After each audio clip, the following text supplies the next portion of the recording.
Sorry. We'll get started now, and we'll start with Trudy Hughes, followed by, from the California League of Food Processors, followed by Jack Hawks from the California Water Association. Well, thank you, Chair Marcus and board members. Appreciate the everyone else thanks you for lunch. Oh, absolutely. I think I went from 0 to hero by making that decision.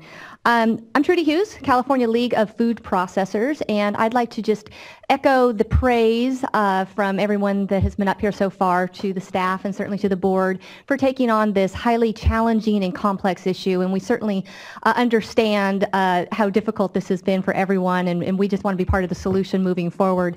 But we do have some requests that I'd like to go through right now. First of all, my membership is made up primarily of canners, dryers, freezers of fruits and vegetables and nuts. We also have dairy processors. We have beverage manufacturers, as well as olives and olive oil, and snack foods and specialty products. So we really cover the gambit when it comes to food processing across the state of California.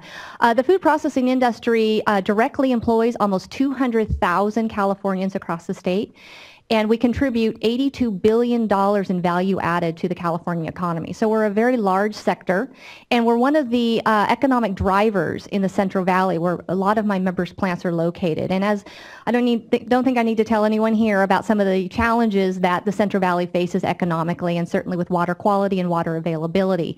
Our members provide good jobs in a lot of communities in the disadvantaged areas, and in a lot of cities, they are one of the only employers. So I think that when we're talking about water, obviously it's a very, very important component to food processing, not only from the grower perspective, but also from the plant perspective when you're talking about processes within the plants. As well as for an ingredient. But probably most importantly, we need potable water for sanitation and food safety, which I would hope makes everyone in this room a little bit more comfortable moving forward. Where that's a very, very high priority to my membership. So when we talk about any sort of water reduction mandate, and we've experienced with some of the cities where some of my member plants are, cities saying across the board cuts, including within the plants themselves, which includes processed water. And as you know, back in 2009, there was a passage of 7X7, which required a 20% reduction by the year 2020. CLFP was very active and engaged on that legislation, and the legislature and the governor were responsive to our pleas and created a processed water exemption for the very purposes that I am talking about right now. We would ask that that same consideration be given to this mandate in water reduction. And please note that the food processing industry has made great strides in water reduction over the years. In fact, since the 1970s drought, we have reduced water almost by 50%, and we continue to look for ways to save water. It's an expense. It makes sense for us to want to save water. CLFP, in fact, just invested in a very large research project on water use efficiency within our industry, and it's just been completed. Happy to share that with the board. Very excited about the results showing even more water reduction over the last 5 to 10 years. And this will become the foundation for a water use conservation manual that we will share with the industry, which will list a lot of BMPs and a lot of things that the industry can do to further conserve water.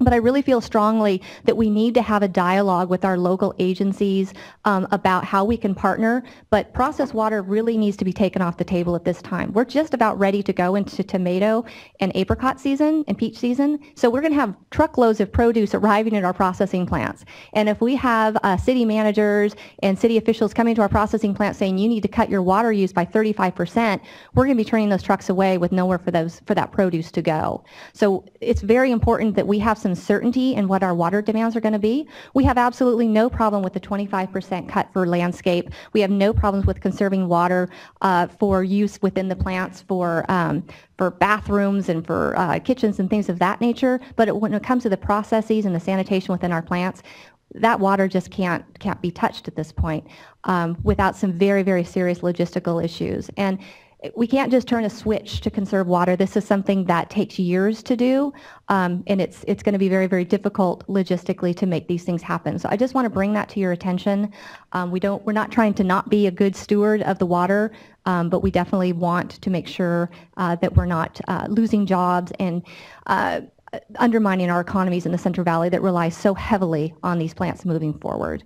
So We want to be part of the working group. Max and I talked about that. Want to make sure that we're at the table for that. We want to work with the board moving forward. We want to work with our local agencies. Again, we want to be part of the solution, but we would just appreciate that there be some guidance to the local agencies so they understand. And we will have those dialogues as well. And appreciate the language that was put in the resolution with regard to alternative compliance. I think that goes a long way. And we certainly want to have that continued conversation moving forward. So thank you. Thank you very much.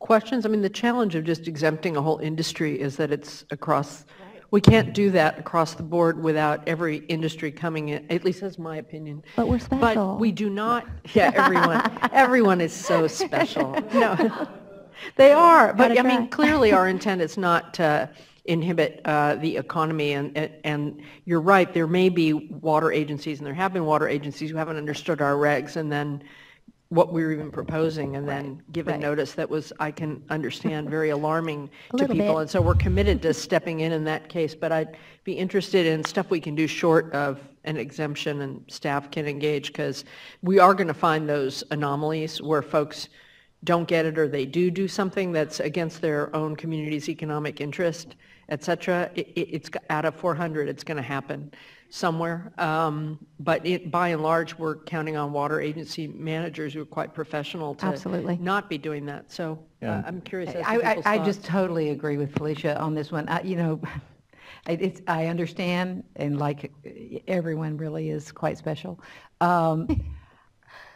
So, I mean, you got to let us know if any of your plants are going to get shut down. I mean, that just is unacceptable. Absolutely. And for the water agencies, it's unacceptable to them too. I can't believe they would do that, but a few will probably. So let's manage for the outlier on this one, not make it standard.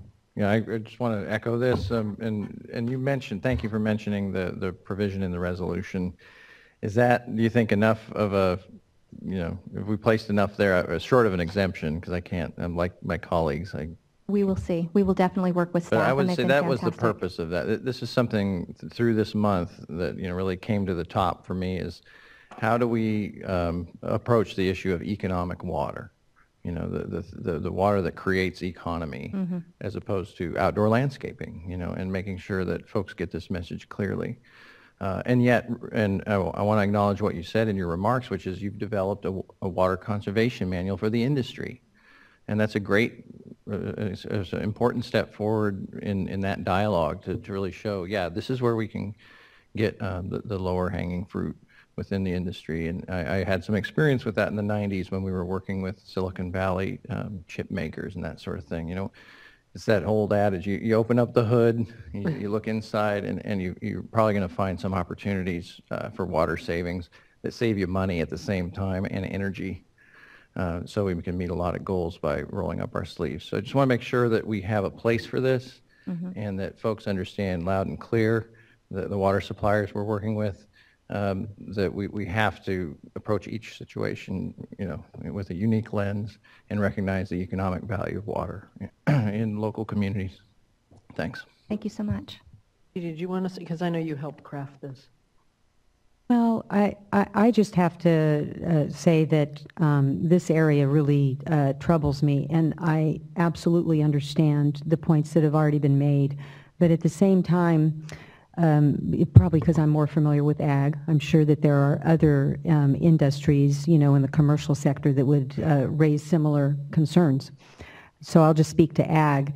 What does concern me is if we have, as you say, there's going to be a lot of different examples out there, but if you happen to be in a community where there is a large food processing industry, as I indicated earlier, and it's a smaller community, then you're forced to look at your situation and think, well, I hope resolution number 16 works for me, because we don't see how this could pencil for a community, right?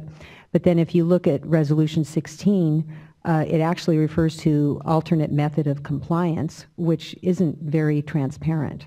And so if I'm out in the community and seeking guidance, the only guidance that I'm going to get for sure is through this work group.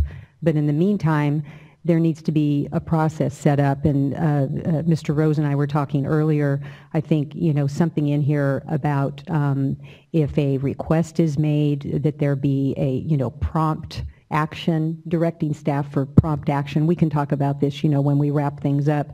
But I think that we can address the need to respond immediately, but I'm just not sure how we move forward on this issue of transparency and some guidance in the meantime, so that folks out there realize that there is a path for them, but that maybe something is expected. And the only thing that we're really sure of here as far as what's expected is outdoor.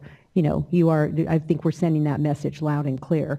But then when it gets into, this gray area of trying to figure out how large the sector is compared to residential, what sort of guidance are we looking for?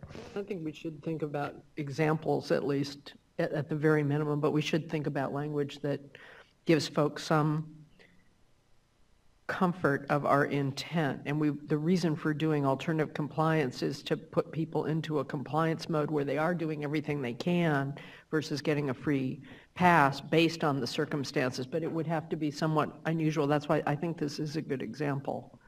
But I was thinking staff was going to be thinking about this during some of the breaks and coming back. It's definitely a return item, but anything you want to add at the moment, Mac? Yeah, if I may, I think we are thinking about this, and we can come back at some point with some suggestions. The one thing I think that we can definitely do is encourage any water supplier, city, local government that really has this scenario to provide us with the data showing it, because this, if the board adopts this today, it's effective mid-May.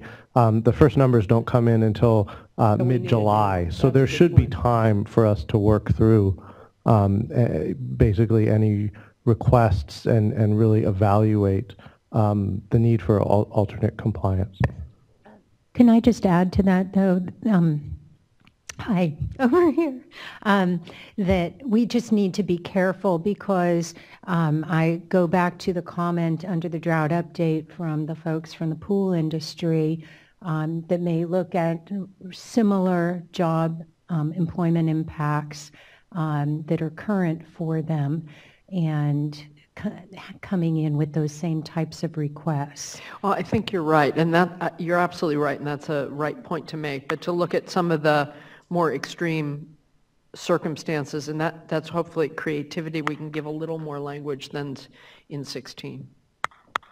Yeah, obviously, economic effects will be felt throughout the state in many sectors, and this is probably where it infringes on the capacity of a local water supplier to meet targets because of the local economy. We heard the commercial agriculture example.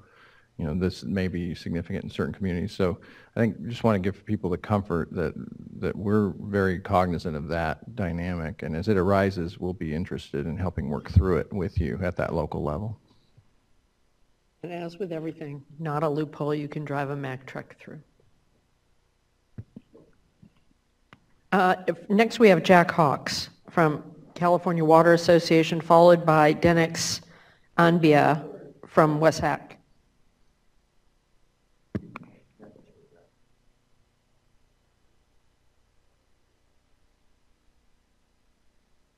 Somebody left.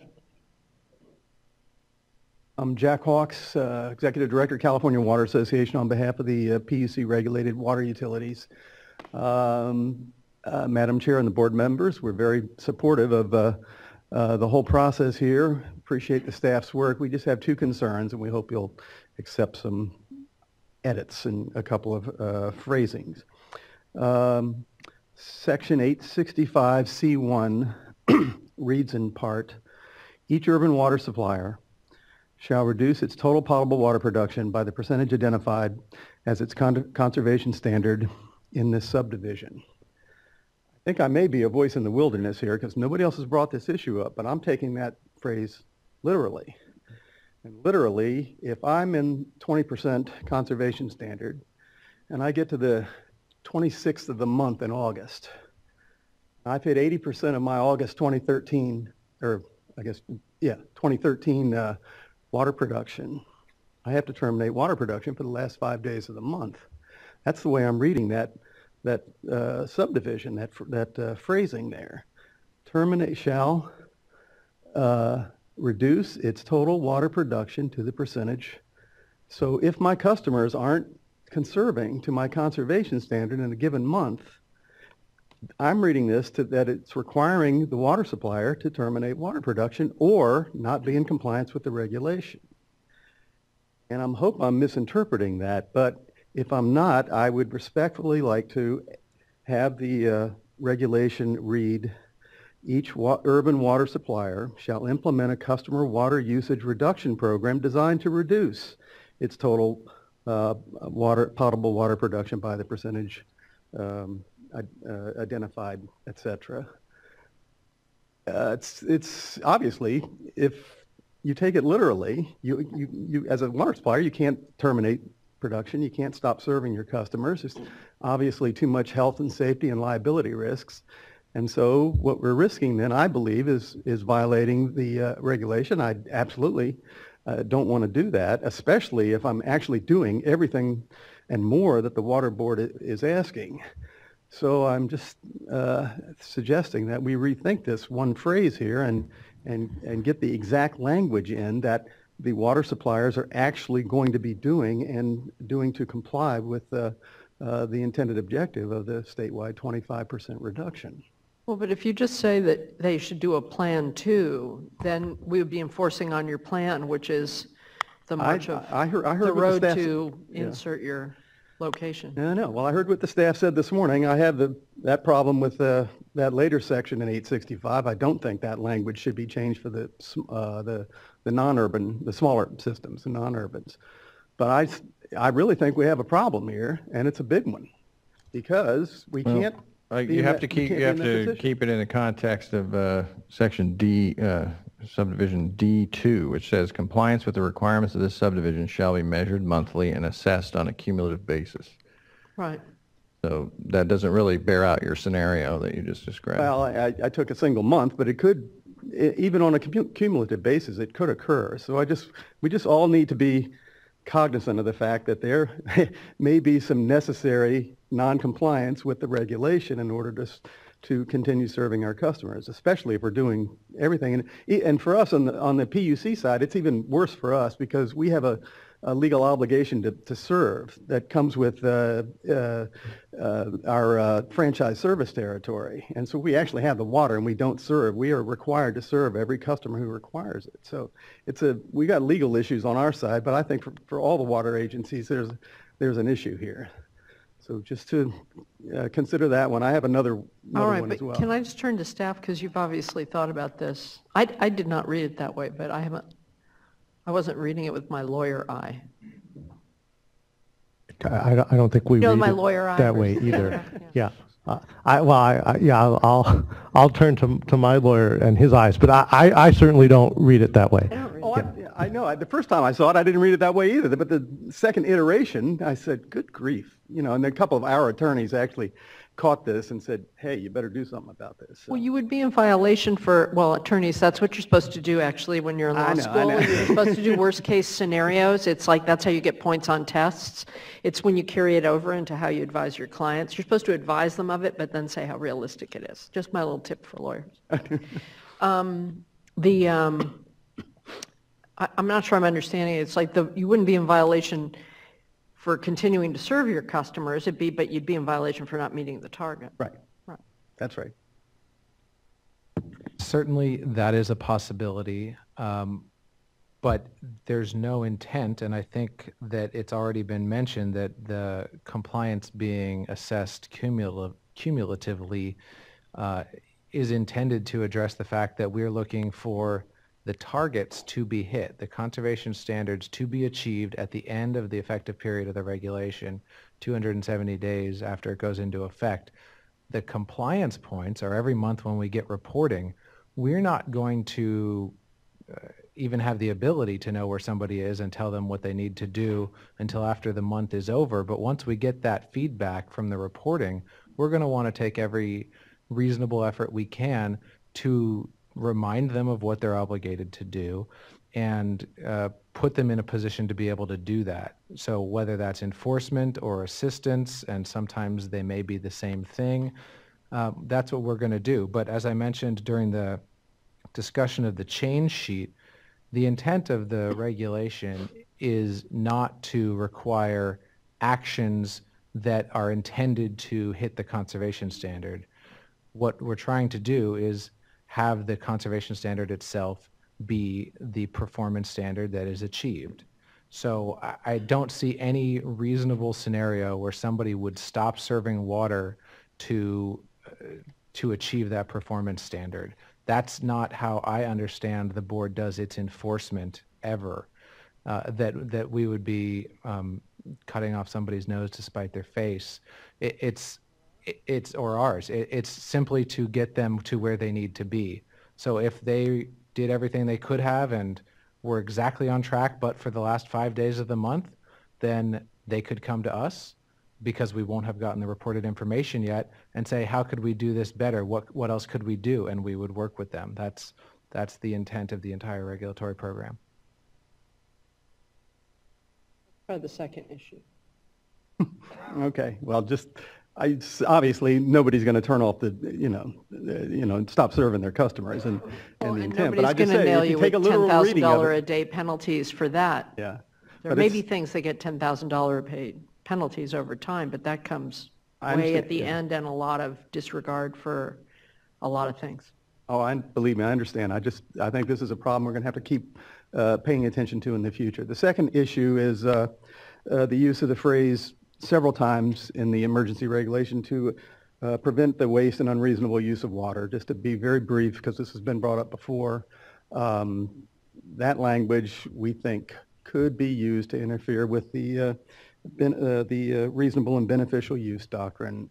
And I don't want to get into too much detail about it. We put it in our letter, but we agree with Aqua and several other commenters who said, please eliminate that phrase from the regulation. But failing that, if you don't, I would like to suggest that the Water Board replace that phrase in all 4 subsections where it introduces a particular subsection to say, right now it says to prevent the waste and unreasonable use of water, etc.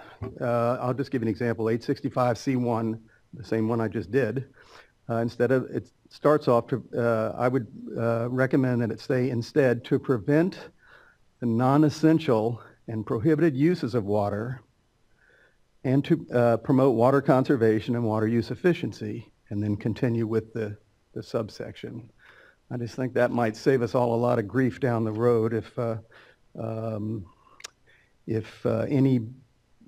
anybody brings an action against a water supplier, again, for serving their customers, not necessarily meeting the standard, their particular standard, and then having this prevent waste and unreasonable use interjected into them. So it's just a request that we either eliminate that phrase or make the change we suggest there.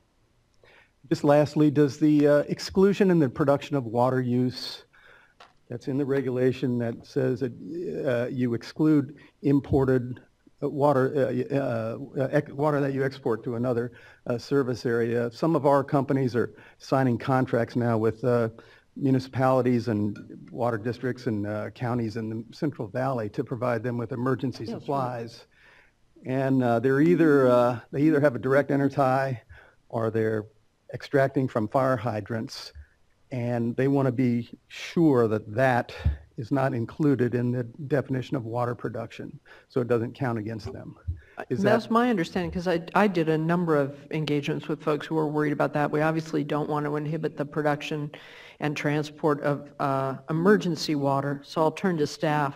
Does the method of getting the water matter? So we have addressed this issue. This is not part of that supplier's water production. They're sending the water to someone else, and depending on who that other entity is, they may have to count it as water production. They would have to count it if they were in a significant, I mean, we're talking about emergency water here. Well, so those folks are going to be at the ultra low. Right, but they've, our utility is producing the water and then transferring it under a contract to, in this case, a county in the Central Valley. And it's a lot, you know, it's up to 3 million gallons a month, I think, and so it's significant. But you know, the way, I just want to make sure the means of transfer, the phrase here on the definition encompasses all the means of transfer. Right now it just says, or water exported outside the supplier service area. So the word exported can include any means of transfer. That's the only thing I'm really want to affirm. They don't just mean in a pipeline. That definitely is the intent, but you're right, it may be counted somewhere else, although most of what we're talking about is going to be different. That absolutely is the intent, because that was one of the first issues we resolved. Okay, thank you. But on the issue of waste and unreasonable use, it's there for a purpose, correct? That's what I think.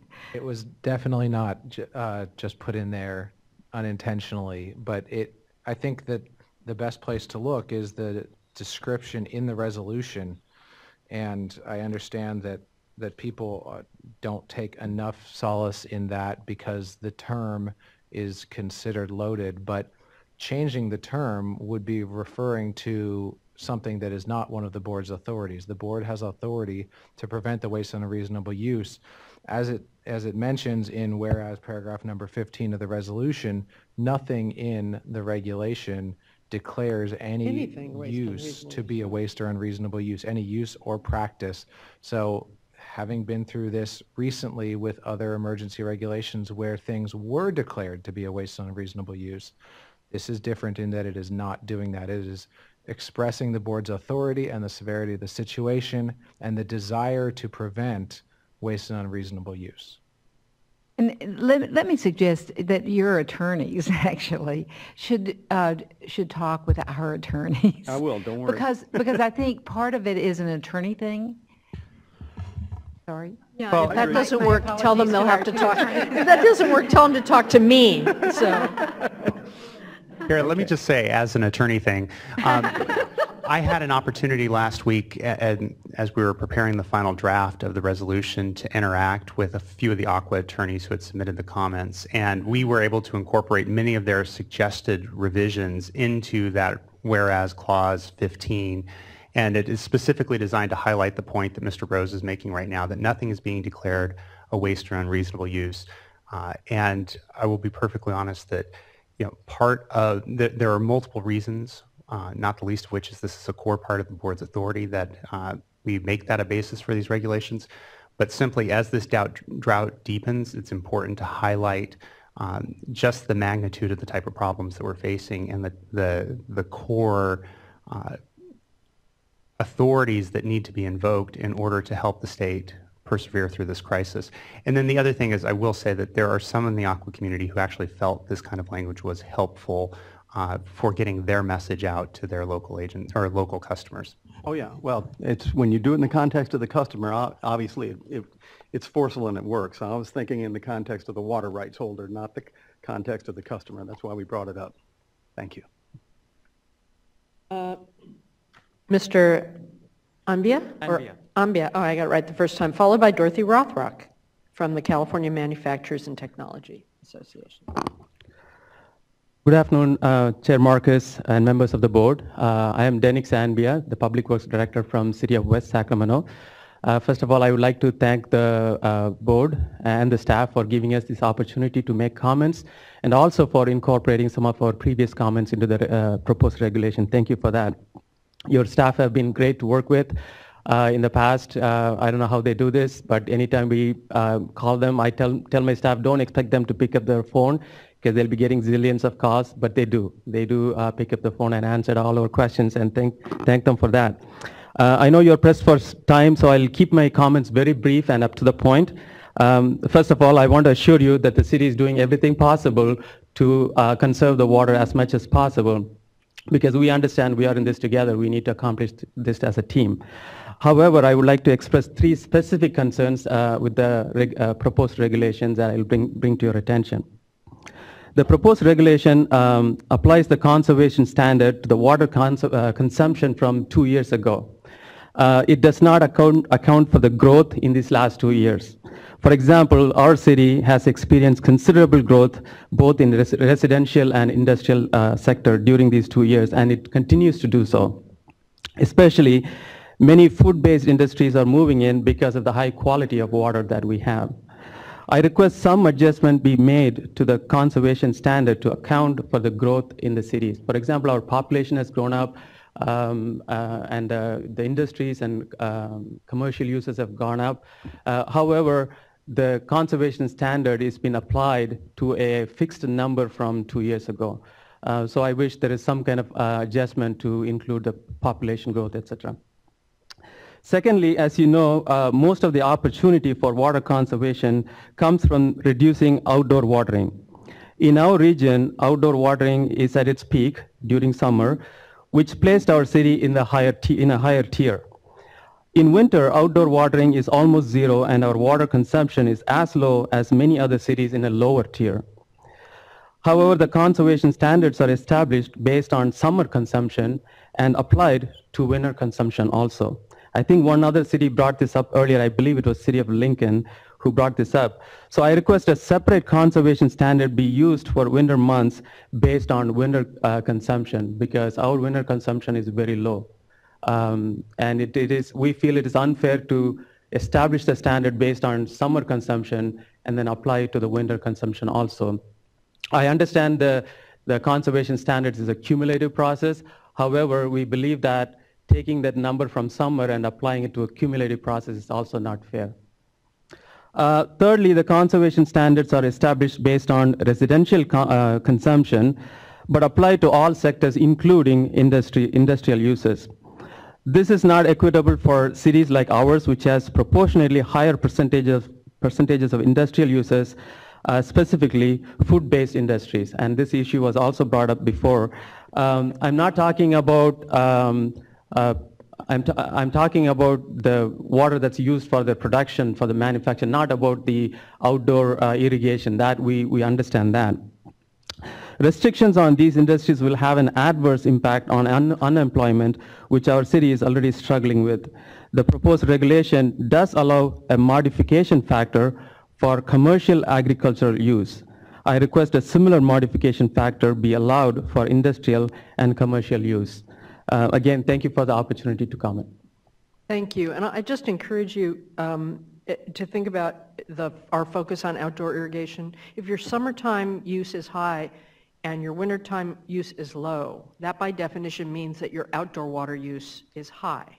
And so that's the whole way we've crafted this. And that's why the summertime numbers are the most apt ones to target as a targeting, but then it's totally up to you how you apply it. And many industries do have opportunities to yield savings, some in food processing, in some food processing may not, but many do. And so there's freeboard to it. And we're not setting it month by month you meet it, we're giving you a total nut to meet. But again, what we're dealing with is emergency that we don't see it because it's a slow-moving emergency, but please, I would just encourage you, put yourself in our shoes as we're looking at a potential multi-year drought and figuring out how to save water. So the things that people are concerned about today are going to seem like child's play compared to what would happen if we don't save this water now. So just think about that. Our staff is there to talk with you all, but I think what they've proposed is actually pretty darn rational and pretty darn real, although I acknowledge, as I did earlier today, that it's not an easy thing to do, but other communities have done it. Right. My only comment on that was that in summer, yes, we can reduce more, and because we have used more in the past, we can reduce a lot more, and accomplishing the goal is feasible. Yeah. However, using the same standard for winter months is not a doable thing, because I know you're looking at it in a cumulative way, but in order to accomplish that cumulative 28% that we are in, we need to cut like 40 to 50% during summertime, which may not be feasible. And that's what I'm saying. So I'm not asking to reduce the numbers. I'm asking during the summer months, you distribute the pain according to one standard.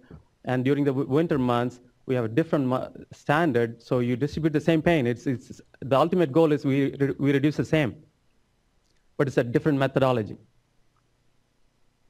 Happy to talk with you more later, but got to move on to the next comment. I'm going to suggest you look at number 17 in the resolution, because one of the concerns that you're raising, I think others have raised as well. Perhaps, maybe just phrasing it a little bit different, that there be a climate, an adjustment for climate. And as staff has indicated, there'll be a work group or work groups established to continue to look at these issues in terms of equity and other issues. Thank you. Dorothy Rothrock, followed by Todd Jorgensen from City of Riverside Public Utilities. Good afternoon. Good afternoon. Thank you, Chair and members. I'm Dorothy Rothrock with the California Manufacturers and Technology Association. I really do appreciate how much thought has been put into the issue of industrial process water use. Trudy Hughes did a great job laying out the issues for food processors. CMTA represents all types of manufacturers up and down the state. So I've urged all my companies to get very up close and personal with their districts about what their situations are, to make sure that we're aware as soon as possible and that we can bring it all to your attention. So I'm going to get to know these characters really well in the next few years. And hopefully not as well as I know the folks working on climate change at ARB. First of all, I do believe every company that I've talked to so far, and we've set up an advisory group just to handle this issue, has been very forthcoming on what they've already done and what they've been thinking about doing in the future. But the uniform response that I've been getting, and I believe it, is it takes time to determine the investment that needs to be made, get permits, deal with operational issues, run it through the process, install it, and get it up and running.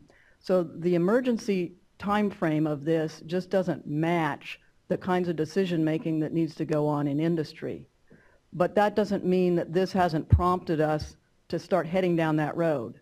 So I've told everybody this is a 3 to 5 year process for CMTA to make sure that we're doing everything we can on that timeline to become as efficient as possible across all industry types. And I guess encourage everybody to kind of work with us, understanding that that's realistically the best we can do. It's what we can do. Also, I wanted to make sure you realized how much we're working with the DWR and the Energy Commission and the others on the programs that may be available that we could help shape to get support for overcoming barriers or helping to finance or matching up public-private partnership type arrangements. So this is really pretty exciting, and in a sense, it's, wow, we've got an opportunity here to get some really good things done that's going to pay off big time in the long term. So if I can keep my companies from panicking and keep the local districts working well with the companies, I think we'll come out of this okay. So I appreciate your Resolution 16, and if we've got any comments on improving that, we'll let you know, but I hate to talk off the top of my head because somebody will yell at me afterwards and say that I did it wrong.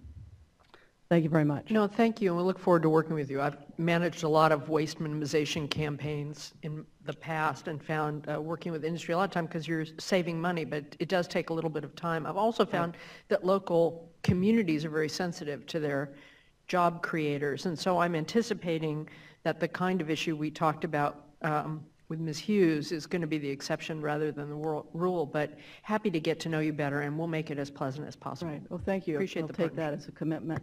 And this summer, they can focus on outdoor. Yeah, Oh, yes. Outdoor, you got a little yes. lead time? We're there. Thank you. And just appreciate the, and I believe the timeline, just as an engineer doing public works, we have to manage expectations on when these things can go full scale. And so knowing that the process is underway and the commitment is there, it will require us also to be involved through that to make it successful. So thanks for bringing that up. Mr. Jorgensen, followed by Connor Everts from the Environmental Water Caucus. Hello.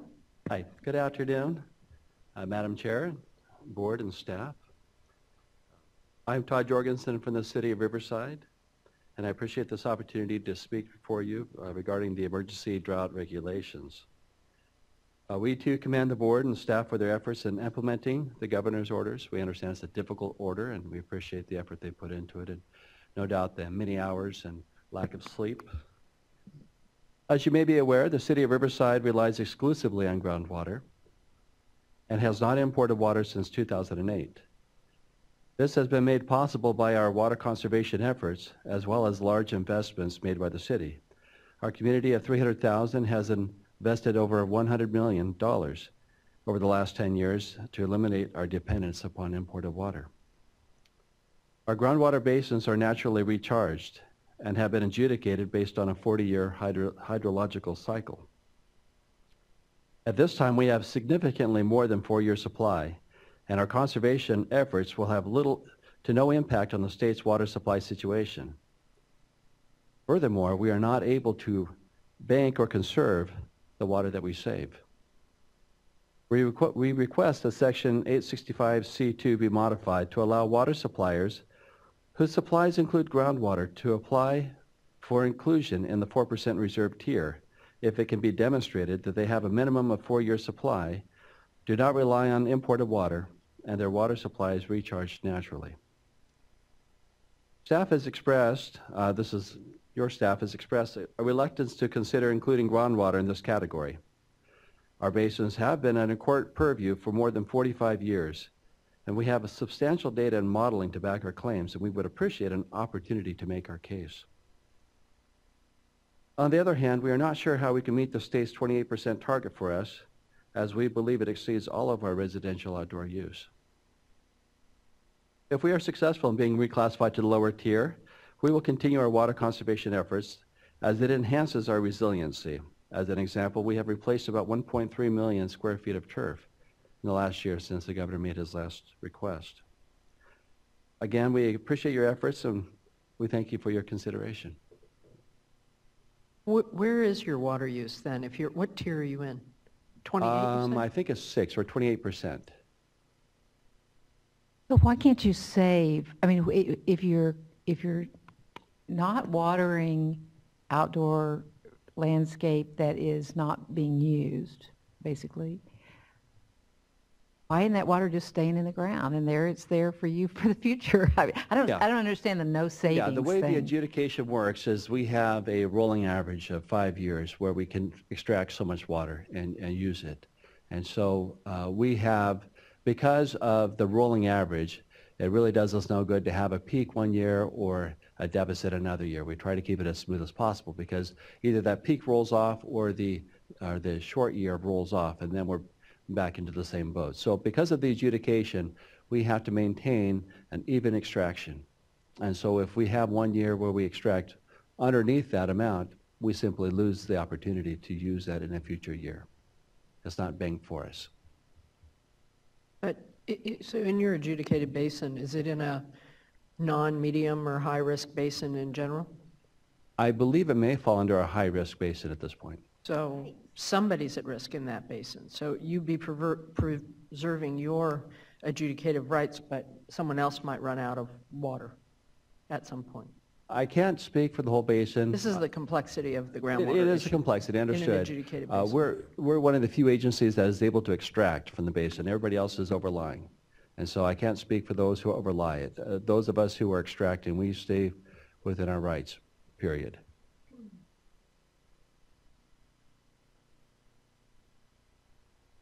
I would just note Riverside is in the 28% tier, tier 7, with a summer average RGPCD of 135. Chair Marcus, I think it may already be known to many who are in adjudicated basins, but Water Code Section 1011 addresses the issue of conservation, and I could point everybody to that. Water Code Section 1011 addresses what happens when people conserve water, and it count against them, right? It doesn't count against them. I think he's saying it, but under the rules of the adjudication, not under water rights rules, that there may be a problem. Right, I understood that. We did receive their comment and did take a look at that, and it becomes a policy choice for the board how you want to deal with situations like that. I don't understand this to be a common situation that many are under, but under the adjudication, as was mentioned, it is a 5-year rolling average, not 9 months, under which water could be lost under the scheme of the adjudication. Right. But also, even with that, my understanding is that Water Code Section 1011 would imply and would apply that water conserved is not counted against somebody. Right, and they could go back, you can go back to the court or the water master in an adjudication to talk about unusual circumstances. So Yes. there's a passel of things to look at there, but I don't know that we can look at them this afternoon. It kind of brings up the potential fallacy of assumptions that are made on the water cycle, independent of how it all is holistically tied together. In the face of no snowpack, which is a third of our storage this year, is gone, and so we're going to see a new, we're going to see things unfold this summer we've never seen before because of that. So in those type of contexts, what helps Riverside sleep at night, knowing that on paper there's a certain amount of water, they may be, if this goes on for a year or two, called upon to share that water with neighbors that are out of water. It's that severe. So, thanks. Connor Everts, followed by Shannon Katula. I'm sorry, I'm aware of the time slipping away, so I'm going to be a little more robust in my timekeeping. Connor Everts, Although, need to Environmental reset the Water clock. Caucus. So I think there's consensus on, thanks to staff and the members of the board. We've heard that consistently. But on some other things, I think we have a range of differences, and we've heard some of the structural issues here on groundwater and conservation. It reminds me of Mose Allison's jazz classic line, real compared to what? So as we're looking at savings and percentages of what people have done in the past, we're seeming to mix up supply and demand.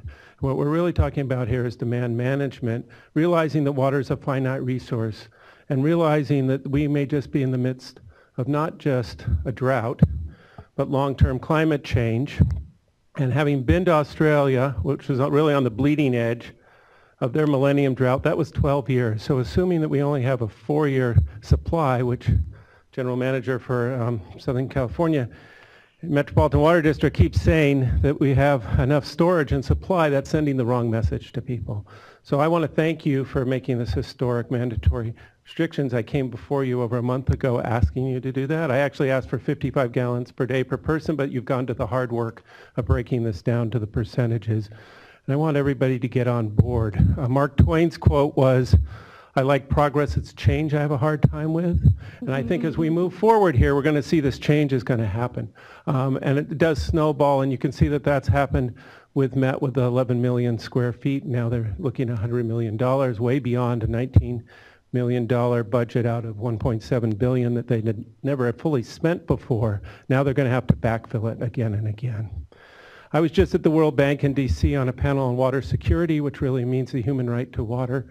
I was somewhat embarrassed by the discussion or debate I was having with Pat Mulroy in terms of the issues in the California West and how much water we use compared to people from Brazil, India, Mexico, and Africa who are on the panel as well. So until we get that per capita down to places like Australia that are the same lifestyle, they just want to keep their rugby fields green. That was their priority. But our priority shouldn't be lawns that don't fit into this climate and will fit less and less. So also on the CII, having been a conservation coordinator, saved 27% in Burbank. I'm sorry, I left Burbank because they wouldn't do anything at Pasadena Water Department. It's the bottom line. Agencies, industries, and others will change, and they'll change quite quickly when they see the savings available. And one of the ways of doing that is industrial reuse on site. And there's the technologies to do that now. That both eliminates discharges and makes them far more efficient. People who are doing that were having a hard time selling this before the drought. Now they should be not self-financing these programs, but they should be available for everybody. So we've talked about population and demand. All the agencies keep saying that they have had more population and yet demand has been flat. Now we're asking them to go down to 25%. I think that's quite reasonable. I just heard a couple of quotes I couldn't believe. If you're watering a dead lawn twice a week, you're wasting a lot of water. The other one is replacing turf with hardscape and artificial turf isn't something to brag about. There's so many other options out there. So I look forward to this change, and I thank you all very much. Thank you. Shannon Katula from South Tahoe Public Utility District, followed by Danny Merkley from the Farm Bureau. Good afternoon. Madam Chair and members of the board. I am Shannon Catula, the Assistant General Manager for the South Tahoe Public Utility District. The district appreciates the opportunity to correct our errors in our GPCD calculations, and we understand the challenge that the board faces in shepherding the state through the drought. The district supports meaningful water conservation measures. Unfortunately, for the district, the mandated 28% reduction in total water production will be meaningless. No one will benefit from such a reduction. In fact, if the district were to completely stop water production, it would still have no effect on water shortages in any community. The only way that the district could even hope to achieve a 28% reduction would be to eliminate all outside watering. If we were to do that, it would only cause unnecessary economic hardships, increase the fire risk for our community, and negatively impact our environment by preventing watering of vegetation that was planted as erosion control to protect the clarity of the lake, which has been a requirement of the Tahoe Regional Planning Agency and the Lahontan Regional Water Quality Board. The district's water conservation program has been in place since 2007, and it includes limiting outside watering and turf buyback program as well as other efforts. Since this program began, total water production has been reduced by 27%, and we will continue this program even after the current drought is over. While these conservation measures are appropriate for our community to ensure a sustainable water supply, the mandated water reduction by an additional 28% will do more harm than good. The district relies on groundwater for 100% of its supply, and our groundwater basin has seen some decline in water level as Lake Tahoe has lowered in response to the drought. But this groundwater basin is not remotely near overdraft, and we are well within the safe yield of the basin even in these drought conditions. We strongly encourage you to incorporate language in the regulations that will allow water suppliers supplied by verifiably adequate groundwater sources to apply to the executive director to reduce the mandated water reduction. This is already provided for in Section 865C2 for water suppliers with adequate surface water source. We are only seeking the same consideration. By incorporating this language, the board can focus its efforts on meaningful water conservation in communities where it will make a difference. Thank you. That issue's on.